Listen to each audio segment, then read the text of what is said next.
अभी पिछले कुछ दिनों से हमारी केंद्र सरकार एक बिल लाने की कोशिश कर रही है, वन नेशन वन इलेक्शन। इसी संबंध में आज मैं भारतीय जनता पार्टी के शिक्षण संस्थान प्रकोष्ठ जिला कार्यालय पर आया हूँ और यहाँ पर हमारे साथ हैं आचार्य प्रमोद शर्मा जी। हम उनसे बात करेंगे, उनसे जानेंगे कि भारतीय जनता पार्टी जो हमारी सरकार है वो वन नेशन वन इलेक्शन की थ्योरी पे जो काम करने जा रही है, इसके पीछे सरकार की क्या मंशा है और आप क्या सोचते हैं। तो आइए हम बात करते हैं प्रमोद शर्मा जी से। आचार्य जी, सबसे पहले तो आपका स्वतंत्र प्रभात न्यूज चैनल पे बहुत बहुत स्वागत है। धन्यवाद। और मैं आपसे सबसे पहले जानना चाहूँगा, अभी कुछ दिनों पहले स्वामी प्रसाद मौर्य जो सपा नेता हैं, उन्होंने एक बयान दिया कि हिंदू कोई धर्म नहीं है, ये ब्राह्मणों पंडितों के द्वारा बनाया गया एक धर्म है। इस बारे में आप क्या कहना चाहेंगे? देखिए, स्वामी प्रसाद मौर्य के बयानों पे ज़्यादा ध्यान देने की जरूरत नहीं है, क्योंकि ऐसा व्यक्ति जिसकी बात का महत्व उनकी पार्टी खुद ना दे रही हो। अभी उनके राष्ट्रीय अध्यक्ष जी की पत्नी डिम्पल जी ने जवाब दिया है स्वामी प्रसाद मौर्य जी को, तो हम समझते हैं कि उनके ज़्यादा बयानों पे हम लोग जवाब ना दें। फिर भी आपने पूछा है तो कुछ ना कुछ जवाब देना चाहिए। यदि उन्होंने माना कि हिंदू धर्म नहीं है तो स्वामी प्रसाद मौर्य यह जवाब दें कि क्या वो हिंदू हैं,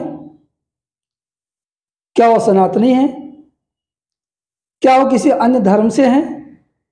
जिस भी धर्म को वो मानते हो, जिस धर्म में जन्मे हो, वो अपने धर्म को सार्वजनिक करें ताकि ये स्पष्ट हो पाए कि वो हिंदू हैं या नहीं। दूसरी चीज उन्होंने कहा, हिंदू धर्म ब्राह्मणों ने बनाया है। इस देश को गर्व है ब्राह्मणों पे। यदि ब्राह्मण ना होते तो ये हिंदुस्तान संभव है कि नहीं होता। ब्राह्मणों ने बलिदान दिया है हिंदुस्तान के लिए, ब्राह्मणों ने परामर्श दिया है हिंदुस्तान के लिए। ब्राह्मण आज भी बलिदान देने को और अपने धर्म हेतु भी बलिदान देने को 24 घंटे तत्पर रहता है। चूंकि मैं भी जाति से ब्राह्मण हूं, देश के लिए 24 घंटे मैं अपने बलिदान के लिए तैयार हूं, अपने धर्म के मैं बलिदान के लिए तैयार हूं कि मेरा धर्म बचे, मेरा देश बचे और मैं रहूं ना रहूं, मुझे मेरे देश मेरा धर्म प्यारा है। स्वामी प्रसाद मौर्य तो अक्सर इस तरह के बयान देते रहते हैं। अभी कुछ दिन पहले भी इन्होंने कुछ चौपाई को लेकर एक बयान दिया था, लेकिन कुछ दिनों पहले बहुजन समाज पार्टी से ये आपकी पार्टी में आ गए थे, भारतीय जनता पार्टी में। तो क्या उस समय ये हिंदू थे, या अब ये सवाल क्यों किए गए वो अब हिंदू हैं या पहले हिंदू थे, ये सवाल अब क्यों? क्योंकि बयान तो इनके इस तरह से पहले भी आते रहे हैं। जी, हमारे यहाँ ये भी कहा जाता है, सठ सुधरे सठ संगत पाई। यदि कोई दुष्ट व्यक्ति भी होता है और साधुओं की शरण में चला जाए तो उसमें सुधार की संभावना रहती है। इन्होंने निवेदन किया हमारी पार्टी से कि हमसे जो भी गलतियां हुई हैं, हम आपके साथ रहना चाहते हैं और हमसे दोबारा गलती नहीं होगी। लिहाजा हमारी पार्टी ने इन्हें एक्सेप्ट किया था, इन्हें अपनी पार्टी में जगह दी और मान सम्मान भी दिया। परंतु कुछ दिनों के बाद एक कहा जाता है, गंदी कहावत है, शायद नहीं कहनी चाहिए लेकिन फिर भी अगर आई है तो कही जाएगी कि कुत्ते की पूंछ चाहे नली में रख दीजिए सीधी नहीं होती। तो कुछ ऐसे लोग ही भी होते हैं जो अपनी हरकत से बाज नहीं आते। ऐसा ही ये व्यक्ति है, लिहाजा इसे पार्टी ने निकाल दिया अपनी पार्टी से और ऐसे व्यक्तियों का बयान का कोई महत्व नहीं। स्वामी प्रसाद मौर्य सपा का वो नेता है जिसको लॉन्च किया गया है कि आपको हिंदू के विरोध में ही बोलना है।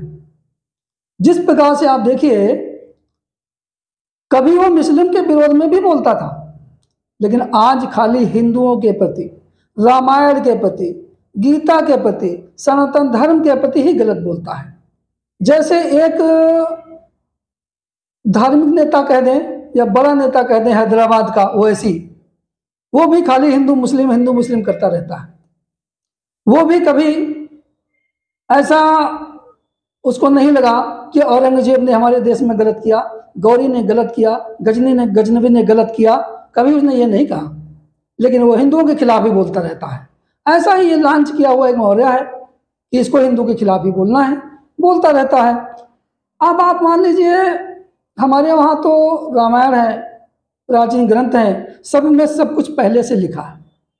लिखा गया एक चौपाई लिखी है, बातन मन है रिजा सठ जन घालस कुल खीस राम विरोध न उबरस सरन विष्णु अज ईस। जिसने भी राम का विरोध किया है आज वो किसी लायक नहीं बचा। आप लोग ये देख रहे हैं, कांग्रेस पार्टी भारत की नंबर 1 पार्टी थी, पूरे देश पे कब्जा था उसका, पूरे देश का शासन चलाती थी, चाहे प्रदेश का हो चाहे केंद्र का हो। परंतु कांग्रेस ने कहा राम काल्पनिक है, राम कोई देवता नहीं, राम कोई भगवान नहीं, राम को इष्ट नहीं माना। आज देख लीजिए कांग्रेस का अस्तित्व क्या है। कांग्रेस अपने अस्तित्व को तलाश रही है, दुनिया भर के संगठनों से हाथ जोड़ रही है कि हमको अपने संगठन में शामिल कर लो। ऐसी पार्टी जो देश चलाती थी आज सभी से संगठन करने के लिए पीछे पीछे घूम रही है। ऐसी ही पार्टी एक यूपी की समाजवादी पार्टी, मुलायम सिंह ने राम भक्तों पे गोलियां चलवाई थी अयोध्या जी में, ये सभी को याद है। आज देखिए समाजवादी की दशा क्या है। माननीय मुलायम सिंह जी तो जैसे भी चले गए, परंतु आज उनके जो बेटे हैं दर दर भटक रहे हैं, कहीं सपा से, कहीं कांग्रेस से गठबंधन करते हैं, कहीं मायावती से गठबंधन करते हैं, कहीं जयंत चौधरी से गठबंधन करते हैं, दुनिया की पार्टियों से गठबंधन घूम रहे हैं। और आज वो इस ठगबंधन में भी शामिल हैं कि जो अन्य पार्टियों का एक ठगबंधन बना है आज उसमें शामिल हो गए। चलें, गठबंधन की आपने बात की तो मैं आपसे एक चीज़ और जानना चाहूँगा। जो विपक्ष का एक गठबंधन इंडिया बना है उसको लेके भारतीय जनता पार्टी क्या सोचती है? क्या भारतीय जनता पार्टी के लिए इंडिया गठबंधन एक चुनौती बन के सामने आया है? ऐसा गठबंधन जिसे गठबंधन न कहा जाए बल्कि ठगबंधन कहा जाए तो अतिशुक्त न होगी। चोरों की पार्टियां, डाकुओं की, लुटेरों की, अय्यासों की पार्टियां, ऐसी पार्टियां ठगबंधन, या ये मान लें कि बैठक आपकी उसी जगह होती है आप जिस प्रकार के होते हैं। कहा जाता है जैसा खाओ अन्न वैसा बनेगा मन, या संग, जिस संग में आप रहते हैं उसी संग का असर पड़ता है। तो उसी संग कुसंग के लोग हैं जिन्होंने गठबंधन बनाया है। कांग्रेस पार्टी को सुप्रीम माना जाए, कांग्रेस पार्टी कौन सा ऐसा घोटाला, 2G हो गया, बोफोर्स हो गया, कोयला घोटाला हो गया, खाद्यान्न घोटाला हो गया, जमीन घोटाले में वाड्रा की जमीन घोटाला, इतने घोटालेबाज पार्टी। दूसरी पार्टी मान लें समाजवादी पार्टी। अब समाजवादी पार्टी के जो नेता है, एक आपको ध्यान होगा कि डिबेट में अक्सर हरे कुर्ते वाला नेता आता है उनका, वो कूदता रहता है, इतना कूदता है कि पूरी डिबेट को डिस्टर्ब कर देता है, अपनी बारी में बोलता ही बोलता है। जब कोई भी नेता बोलता है वो सबके बीच में बोलता रहता है, जबकि बड़ी डांट पड़ती है उसकी। पत्रकार जिस भी डिबेट चैनल जो कोई बैठाता है वो पत्रकार उसको डांटता ही रहता है बीच बीच में, लेकिन ना उसकी समझ में नहीं आता। ऐसे अनडिसिप्लिन्ड लोग, क्या ठगबंधन और क्या उनका गठबंधन जो किसी की मानते नहीं। समाजवादी के नेता हो, एक समाजवादी के आजम खान हुआ करते थे। आजम खान ने एक यूनिवर्सिटी बनवाई रामपुर में, लाइब्रेरी बनाई, लाइब्रेरी में पुस्तकें रखी जाती हैं, रखनी चाहिए, लोग पढ़ें, अच्छी बात है, परंतु लाइब्रेरी चोरी की किताबों से बनाया, किताबें और कहीं से चोरी करके मंगवाया, फिर अपनी लाइब्रेरी में रखा है। ऐसे चोर नेता। सपा के नेता अंसारी बंधु देखिए आज सब जेल में है। सपा के नेता अतीक बंधु थे, अभी इनकी हत्या हो गई, मार दिए गए। ऐसे नेता, ऐसी पार्टी, ऐसी पार्टियों का क्या अस्तित्व है? ये देश का क्या भला कर सकते हैं? एक पार्टी और नया नया नेता भी बना हुआ है, आप देख लें दिल्ली का केजरीवाल, झूठ बोलता रहता है मैं तो कमिश्नर था। पहली बात तो कमिश्नर था ही नहीं, लेकिन चलिए उस पर हम नहीं जाते हैं। हम जाते हैं इस पर, देख लें कि वो जब नेता बना वो कहता था कि हम बंगला नहीं लेंगे, हम तनख्वाह नहीं लेंगे, हम गाड़ी नहीं लेंगे। आज सबसे बड़ी गाड़ी में घूमता है।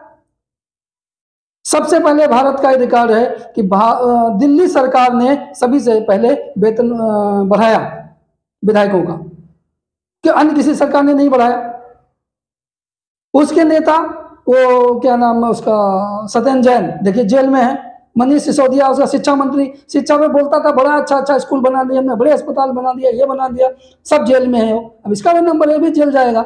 ऐसे नेता, अरे भाई ऐसे नेता जब गठबंधन कर रहे हैं तो देश की जनता भी देख रही है कि ये देश को क्या देखें। ये तो 145 रुपए अपने मकान पे रंगाई पुताई खर्च कर दे रहा है। 145 करोड़ रुपए माने देता हूँ, बिला बन जाता है। और वो कह रहा नहीं हमारी रंगाई पुताई पर्दा बनेंगे। 8 करोड़ का एक पर्दा, बताइए 8-8 करोड़ के पर्दे जहां पड़े होंगे, ऐसा कौन सा मकान होगा। ऐसे नेताओं का गठबंधन होता।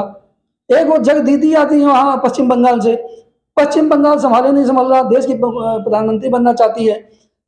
पश्चिम बंगाल में रोज हिंदू मारा जा रहा है, रोज मंदिर तोड़े जा रहे हैं, रोज वहां की बहन बेटियों के साथ बलात्कार हो रहा है।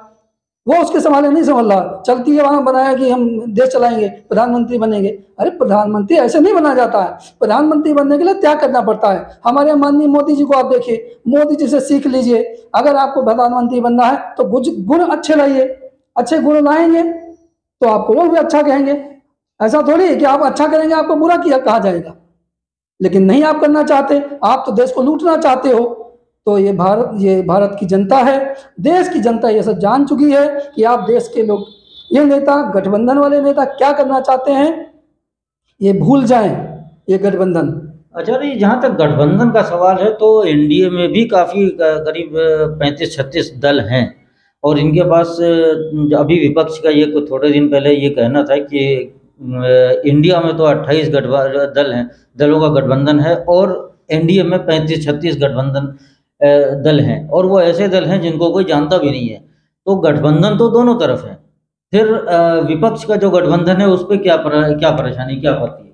अच्छा, क्या कारण है कि एनडीए के जो गठबंधन है पार्टियां हैं उन्हें लोग नहीं जानते और इस ठगबंधन की पार्टियों को सबको जानता है।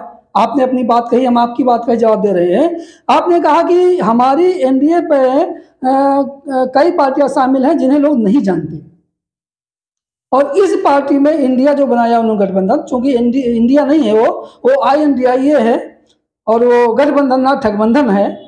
तो हमारी पार्टी में या किसी पार्टी में यदि आप पे कोई आरोप लग जाए या आप गलत करेंगे तो आपको दुनिया जानेगी कि आप गलत कर रहे हैं।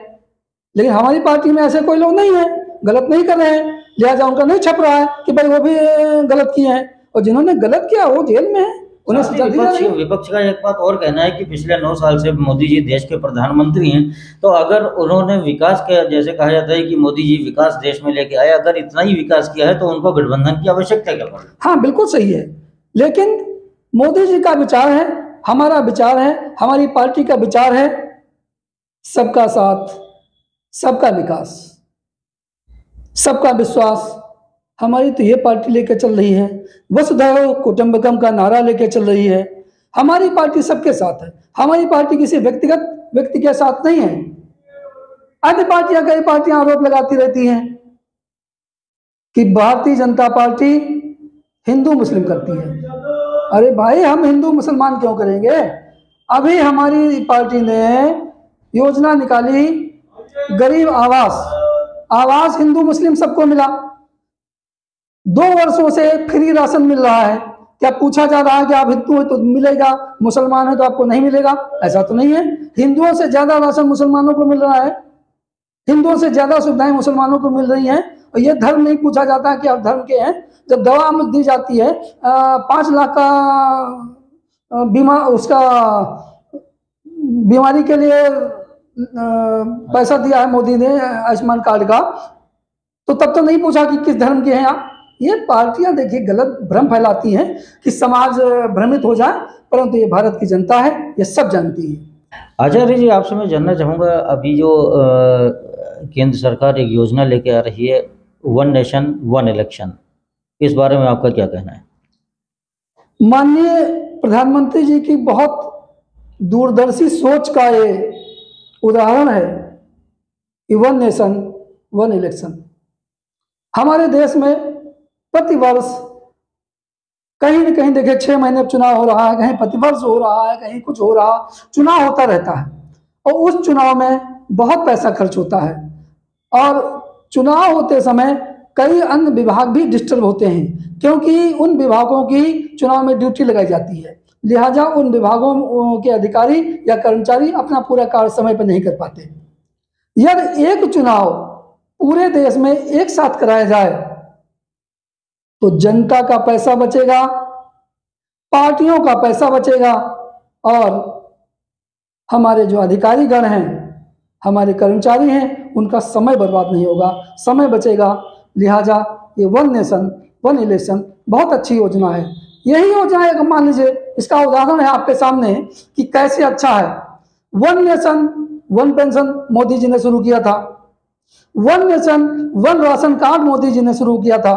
कभी आप देखिए कि हमारा राशन कार्ड यहाँ का होता था लखीमपुर का, और अगर आप गोला में लेने चले जाए तो नहीं मिलता है, या पलिया में ले तो आपको राशन नहीं मिलता।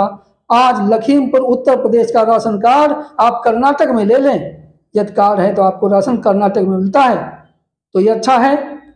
आम जनता जानती है कि मोदी जी ने जो भी किया है वो समाज के हित के लिए किया है, और आज ये वन नेशन वन इलेक्शन का फैसला भी मोदी जी ने लिया है, ये समाज के हित के लिए लिया है और पूरी भारत की जनता माननीय मोदी जी के साथ है। मोदी जी ने प्रति व्यक्ति लगभग आय दोगुना कर दिया है, ऐसे संसाधन कर दिए हैं, भारत को स्ट्रक्चर प्रदान किया है, भारत को इतनी सड़कें दे दी हैं, भारत को इतने अस्पताल दे दिए हैं। आज जहां जाने में हम कहीं ना ले, हम देख लें अपने यहाँ लखीमपुर से आपको लखनऊ जाने में जो 5 घंटे लगते थे, आज वो 2.5 घंटे का सफर हो गया है। तो ये माननीय मोदी जी की देन है, ये प्रधानमंत्री जी की दूरदर्शिता है, उनकी योग्यता है, और भारतीय जनता पार्टी के साथ भारत की जनता भारतीय जनता पार्टी के साथ है। अगला लोकसभा चुनाव भारतीय जनता पार्टी पूर्ण बहुमत से जीतेगी। एक सवाल इसी से रिलेटेड और भी है कि वन नेशन वन इलेक्शन में कौन कौन से इलेक्शंस हो सकते हैं, इसमें ग्राम प्रधान के, ग्राम पंचायत के, या क्या क्या, क्योंकि अभी हाल में ही कुछ दिनों पहले नगर पंचायत और नगर पालिका और के इलेक्शंस हुए हैं। क्या ये वापस वन नेशन वन इलेक्शन की थ्योरी के तहत ये इलेक्शन सारे जो हुए हैं ये दोबारा से किए जाए? नहीं, ऐसा नहीं है। कानून में संशोधन करने की आवश्यकता होगी संभवतः, क्योंकि जहां चुनाव अभी 1 साल हुआ है या 1 साल भी नहीं हुआ है अभी नगर पालिका को, तो ऐसा कोई कानून होगा। मुझे कानून की जानकारी ज़्यादा नहीं है, क्योंकि हम शिक्षक हैं और कानूनविद नहीं हैं। यदि संशोधन की आवश्यकता हुई तो संभव है कि संशोधन भी किया जाए, परंतु माननीय प्रधानमंत्री जी और उनकी टीम बहुत ही बुद्धिमान है। उन्होंने यदि ये कहा है, ऐसा विचार किया है, तो निश्चित ही अच्छा सोचा होगा, अच्छा देख के फैसला लिया होगा। तो ये थे हमारे साथ में आचार्य प्रमोद शर्मा जी, जिनका साफ तौर से ये कहना है कि मोदी जी की बड़े विवेकशील नेता हैं और वो जो भी योजनाएं लाते हैं वो कोशिश करते हैं धरातल पर वो आती हैं। उन्होंने अब तक के बहुत सारे ऐसे काम किए हैं जो इससे पहले किसी कार्यकाल में नहीं हुए। रहा सवाल वन नेशन वन इलेक्शन, तो इसके पीछे भी एक थ्योरी है। जाहिर है अगर मोदी जी कोई स्कीम लेके आ रहे हैं तो उस स्कीम के अनगिनत फ़ायदे भारत की जनता को होने वाले हैं। स्वतंत्र प्रभात के लिए अब्दुल कबीर। नमस्कार, आदाब, सत श्री अकाल। स्वतंत्र प्रभात लेकर आ रहा है स्वतंत्र प्रभात की एक नई कड़ी, स्वतंत्र कला के फनकार, जिसमें आप रूबरू हो सकते हैं विभिन्न प्रकार की कला और उनसे जुड़े कलाकारों और फनकारों से।